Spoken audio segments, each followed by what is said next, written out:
ari igitsina gito n'igitsina kinini ni ikihe kinyura umugore kurusha? Ibi byakomeje kwibazwaho na benshi bibaza uko igitsina cyashimisha umugore neza cyaba kingana, aho bamwe mu bagabo usanga bagira impungenge z'ingano y'igitsina cyabo bakakigaya ubuto, ugasanga baviremo kubura umunezero igihe cyo gukora imibonano mpuzabitsina. Inzobere mu bijyanye n'ibitsina zitangaza ko nta mugabo ukwiye kubigiraho impungenge kuko ingano y'igitsina ntaho ihurira no gukora imibonano mpuzabitsina neza. Urubuga rwa Top Santé dukesha iyi nkuru rutangaza ko igitsina cy'umugabo kiringaniye kiba gipima hagati ya santimetero 12 na 17 igihe cyafashe umurego.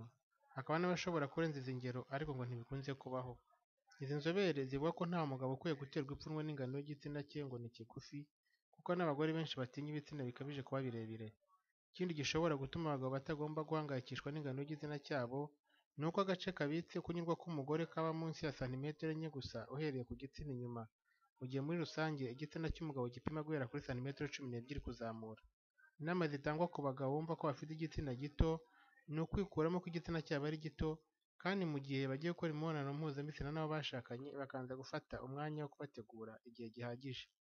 Iyi nkuru mugejejweho na Bangambiki Habyarimana.